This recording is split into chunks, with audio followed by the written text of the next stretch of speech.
Dembash. I'm Sarah Glynn for Media News, and this is my weekly news review for Saturday the 13th of July. The battle intensifies in Turkey's 100-year war against the Kurds. As Turkish forces bombard the mountains of the Kurdistan region of Iraq and set light to harvest-ready fields in north and east Syria, and speculation continues about a possible deal between Presidents Erdogan and Assad at the expense of the Kurds, destruction of Kurdish identity can be seen as the central pillar of Turkish politics. Before looking at these latest attacks, I want to step back and examine how and why this has come about. Modern Turkey was born out of the defeat of the old Ottoman Empire and the subsequent war against the triumphant European powers.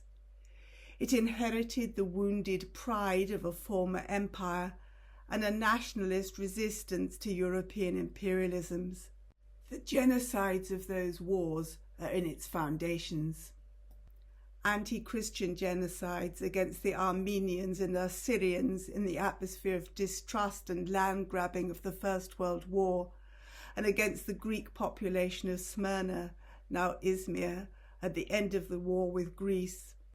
After the formal creation of the Turkish Republic by the Treaty of Lausanne in 1923, Muslim unity was replaced by modern secular Turkish ethnic nationalism. Like most states, and with an especial harshness, Turkey built internal support and unity through patriotic identification with the dominant culture, and Kurds found themselves expected to forget their own culture and language as members of a new nation-state defined by Turkishness. For a century, Kurds in Turkey have been under unrelenting and often brutal pressure to assimilate. Those who refuse to be Turks become the enemy other and fulfill the useful role of a scapegoat who can be blamed for state failures. Resistance to assimilation took on new strength with the founding of the Kurdistan Workers' Party, the PKK, which began in 1978 as a Marxist-Leninist liberation movement before developing a vision for non-statist autonomy and direct democracy. The PKK took up weapons because the Turkish state punished any attempt at change through political means. The support that they were able to build up in the Kurdish community was a testament not only to their dedication and organisation, but also to the extent to which the Kurds were oppressed. In response, the state didn't just attack the PKK guerrillas, they applied collective punishment to the whole Kurdish community, which strengthened Kurdish support for the PKK resistance.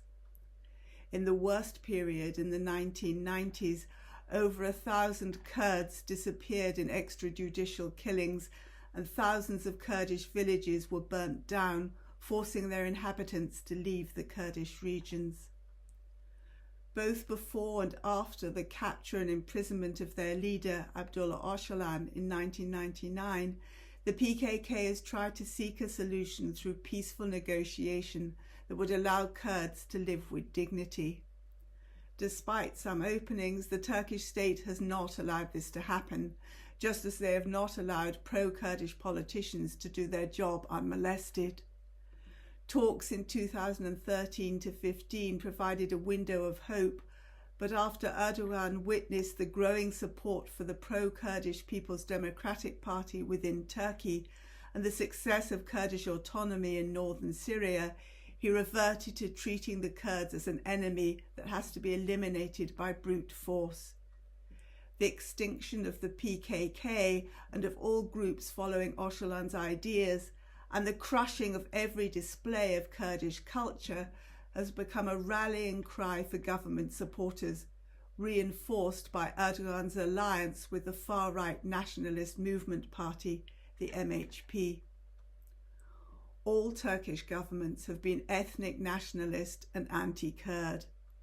Erdogan has given that nationalism a new Islamic dimension.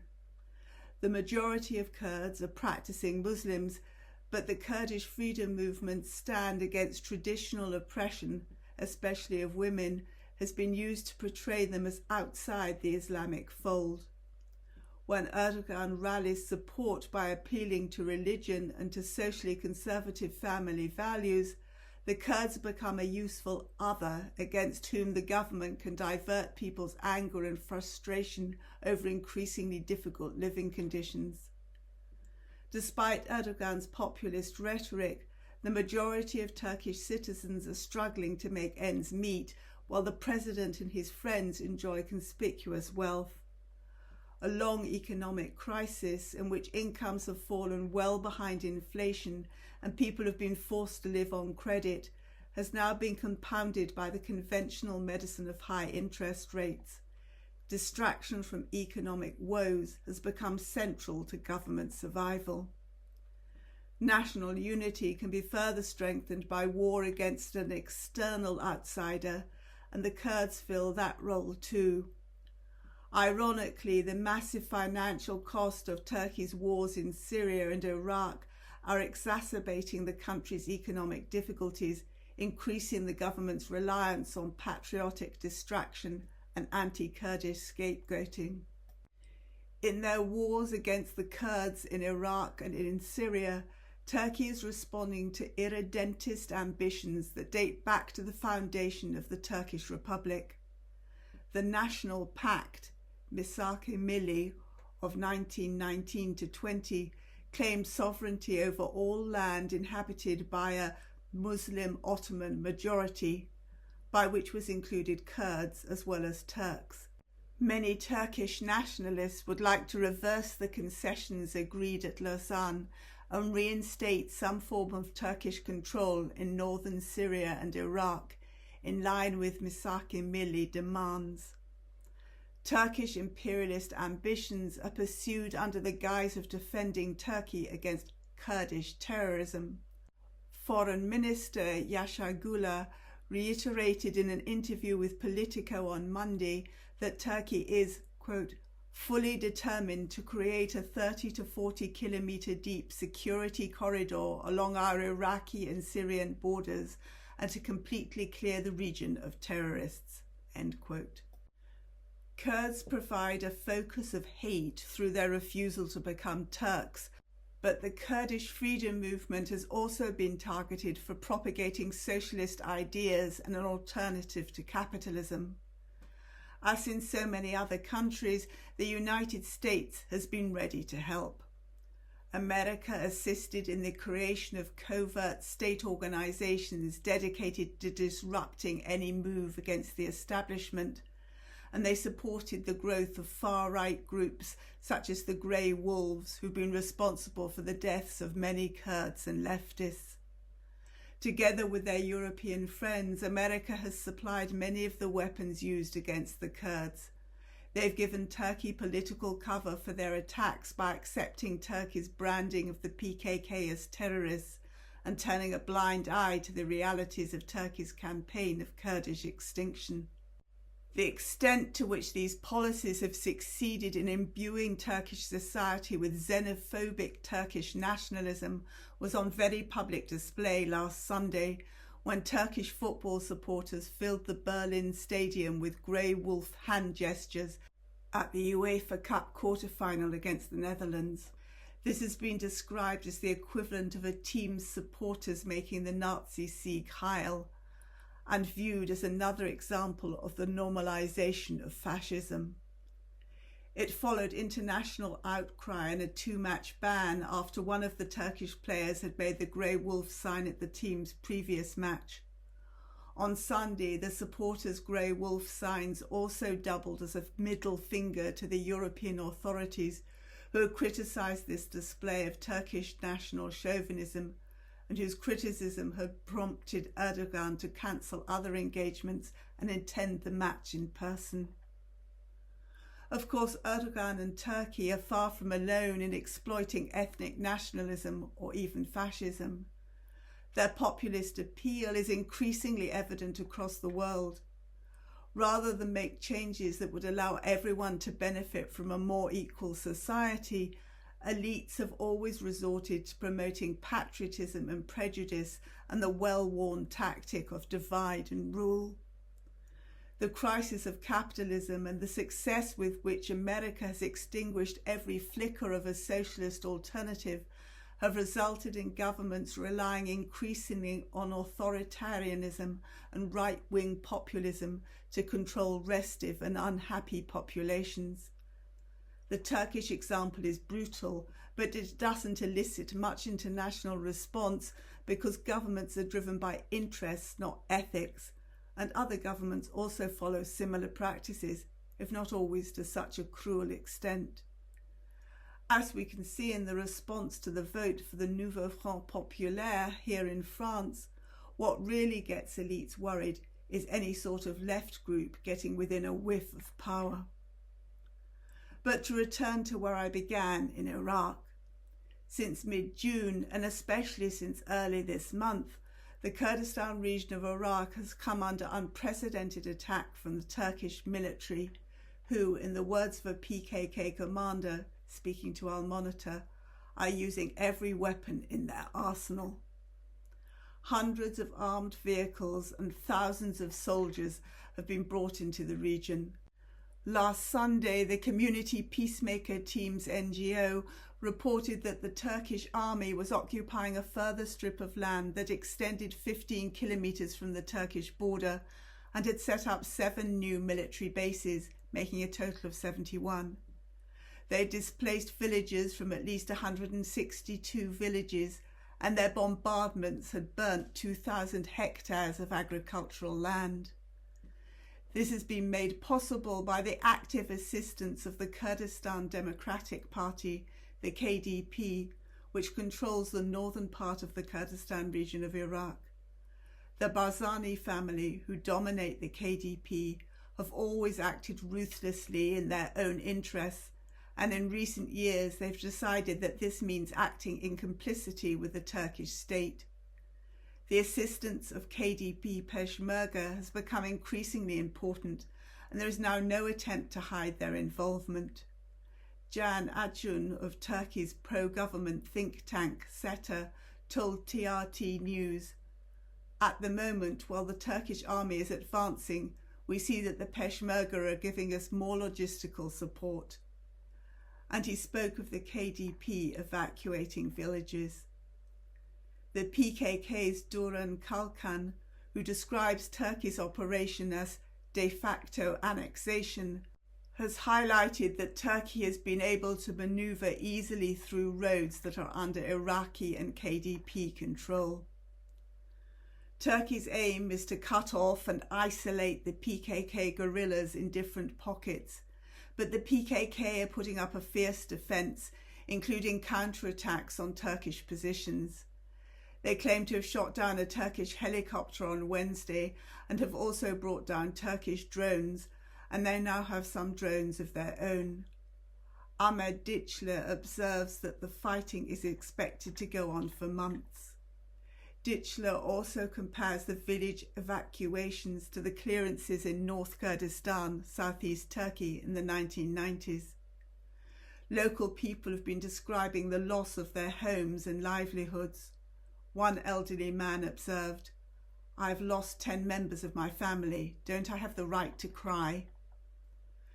As if this were not trouble enough, there's been a further report of Turkey bringing in former jihadi mercenaries from Syria.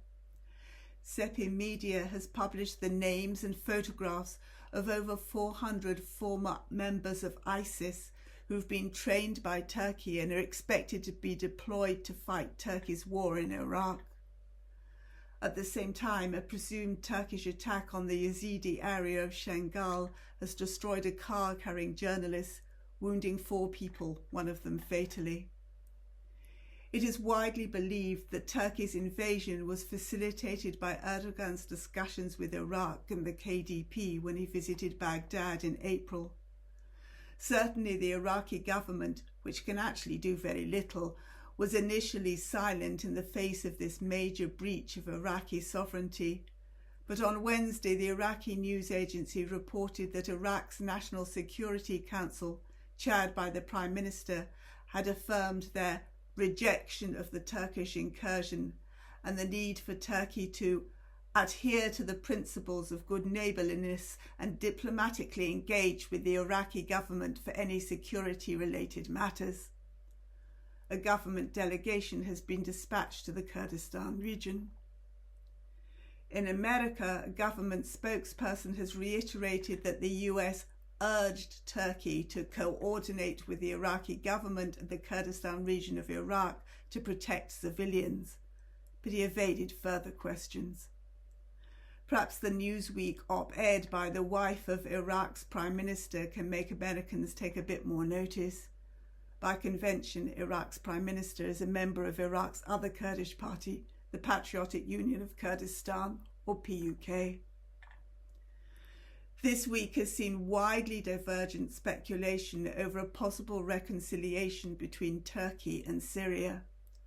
Erdogan would like the two countries to come together to attack the Kurds and the autonomous administration of North and East Syria, which the Kurds founded, and he's been talking up the prospect of improved relations. The sticking point has always been Assad's insistence that Turkey must first commit to a program for withdrawal from the Syrian lands they have occupied.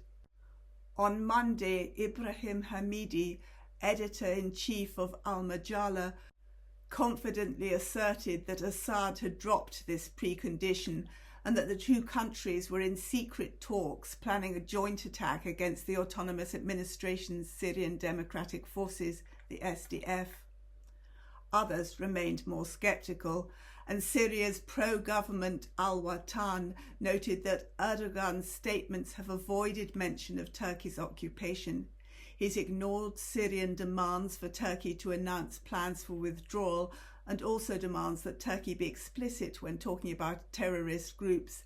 And Al-Watan concluded that Ankara does not seem prepared to meet these demands. Ashaq al-Arsat quoted sources in Damascus who stated that the Syrian-Turkish issue remains unresolved. Meanwhile, Turkey is continuing their low-intensity war against North and East Syria with the aim of making life there impossible. They hope not only to prevent the autonomous administration from putting into practice their progressive social program, but to turn people against the authorities and to force the inhabitants to leave the region. A new article by Henri Sulku in Turning Point outlines the many facets of Turkey's cruel and illegal war, and especially the use of ecocide. Besides restricting essential water flows and destroying essential infrastructure, Turkey is setting fire to crops just as they are due to be harvested. This destructive practice was earlier employed by ISIS, but Turkey and their mercenaries have carried on the attacks. The army also carries out operations within Turkey itself in the Kurdish regions where the PKK operates. Areas are put under blockade, which severely curtails residents' daily lives even before any military action. A village in Batman district has just emerged from a 15-day blockade and military bombardment of the surrounding area. Many houses were raided and people were beaten and detained. In addition, crops are now desiccated or burnt. Another operation has just started in Nusaybin district. The newly appointed governor of Diyarbakir, the de facto Kurdish capital, is the former governor of Van, who was a notoriously corrupt trustee, sold off municipal land, sacked hundreds of workers and left the municipality in debt. Kurds holding wedding celebrations in Çukurca in Hakkari have been forced to display a Turkish flag. And the contempt felt for the Kurds has been demonstrated by a report that Kurdish COVID patients were used as guinea pigs for trying out a new potential treatment that had not undergone tests in the lab and that appears in some cases to have been fatal. Even if peace talks were to start tomorrow, talks that the PKK has long been calling for, a century of prejudice and decades of war will poison the region for a long time to come. Turkey's war against the Kurds has polluted people's minds as well as the region's earth and water. It has destroyed physical structures and human communities. Their deliberate defiling of the Kurdish landscape will continue to impact the region's ecology, while ethnic cleansing and demographic change may sow the seeds of future conflicts. The promotion of jihadi mercenaries has enabled a gangster culture that will not be easily vanquished, and the general instability provides fertile soil for the re-emergence of ISIS or the emergence of similar groups. While we always hope that other countries will put positive pressure on Turkey, concern not to upset a state so strategically placed between East and West has led to many leaders bowing to Turkish wishes. This has a corroding impact on those other countries' politics and judicial independence. In Serbia, Turkish pressure resulted in the illegal detention for 3 years of Kurdish activist Ecevit Parolu. Parolu played a significant part in the Gezi protests and later fought against ISIS in Rojava.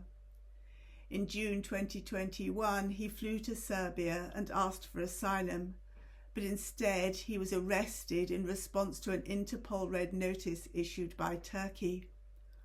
Although the Serbian courts eventually ruled against extradition, the Serbian authorities kept him locked up in a mixture of prison and detention centres. This week, after a prolonged international campaign and weakened by 2 long hunger strikes, he was finally freed from the detention centre, having reached the 180-day limit. He was told he must leave the country straight away and wants to go to Brazil, but there are no direct flights and transit countries won't give him a visa, so he remains in political limbo. A personal nightmare and a metaphor perhaps for today's politics.